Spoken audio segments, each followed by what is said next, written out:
New York, 1993. A collection hits the runway for a major American fashion house, and instead of gowns, the models are wearing flannel shirts, combat boots, and slip dresses that look pulled from a teenager's bedroom floor. The fashion press calls it a disaster. Within days, the designer is fired from the house that hired him. Decades later, that same collection is taught in design schools as the moment grunge became legitimate fashion vocabulary, and the designer who got fired for it is remembered as one of the most influential figures in American style. That's Marc Jacobs. This isn't a story about being right too early. It's about the 5 people who taught him that being right too early is still just being right. 20 years writing about American fashion has shown me that almost nobody in this industry takes the risks Jacobs has taken, repeatedly, often at real cost. He's the designer who turned getting fired into a career-defining moment, who's rebuilt his own label more than once, who treats reinvention as the actual job rather than a risk. That nerve doesn't come from nowhere. It comes from watching specific people prove that being different wasn't a liability. It was the entire point. 5 people. Let's start with the one who, according to Jacobs, is the reason he ever believed grunge belonged on a runway at all. Number 1. Kim Gordon.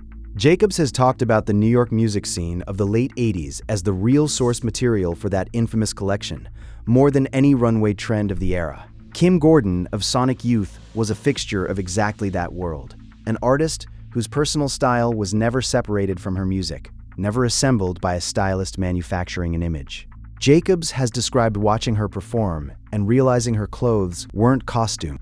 They were an extension of the same instinct driving the music itself. That distinction mattered enormously because it's precisely what he was trying to bring to a runway that treated fashion and authenticity as separate categories. He's credited Gordon with proving that unpolished could be its own sophistication, that a flannel worn with total conviction communicates more than a gown worn without any. When the press mocked the collection as anti-fashion, Jacobs has said he thought about Gordon and knew, even while losing his job over it, that he'd gotten something fundamentally right. Number 2. Winona Ryder. By the mid-90s, Winona Ryder had become the defining face of a cultural moment Jacobs was obsessed with capturing. Intelligent, a little melancholic, uninterested in performing conventional Hollywood glamour. Jacobs has spoken about her personal style during that period as the clearest example of what he was chasing conceptually. A woman who looked like she belonged in a bookstore, not a premiere, and made that feel more compelling than any red carpet gown. He's pointed to her specifically as proof that intelligence itself could be a style signature. Ryder never needed elaborate construction to hold a room's attention. Jacobs has described that as one of the harder qualities to design for, because it's not really about the garment, it's about finding a person whose intelligence reads so clearly the clothes barely need to compete with it. Number 3. Chloe Sevigny. If Kim Gordon gave Jacobs his ear for downtown authenticity, Chloe Sevigny gave him proof it could last. Jacobs has described first noticing her in the early 90s, before her acting career had even started, simply as a fixture of the same downtown scene. And what struck him wasn't a single outfit, but her sheer consistency across decades of shifting fashion cycles. She never chased whatever the industry decided was current that season. She built a wardrobe entirely around her own specific, slightly off-kilter taste, and somehow made that instinct look more current than anything actually on trend. Jacobs has cast her in his own campaigns repeatedly over the years, and he's talked about her specifically as someone who taught him that personal style isn't a phase people grow out of once they get older or more successful. It's a discipline you either commit to for good or you don't. Sevigny, in his account, never once wavered on it. Through fame, through obscurity, through every fashion cycle that tried to make her taste look dated and failed. Number 4. Naomi Campbell. Here's something worth clarifying, because there's a version of the Jacobs-Campbell relationship that gets flattened into a simple designer and muse story, and it misses what he's actually said about it. People assume her value to him was purely about walking his runway well, which she has, repeatedly across decades. Jacobs has been specific that what shaped his thinking more was her complete refusal to soften her presence for any room, regardless of who was in it. He's talked about Campbell as someone whose off-runway presence was just as commanding as her professional one. Never smaller, never more accommodating in private than in public. Jacobs has described that consistency as a discipline he actively tried to build into his own creative identity. The idea that you don't get 2 versions of yourself, one bold for the runway and one quieter everywhere else.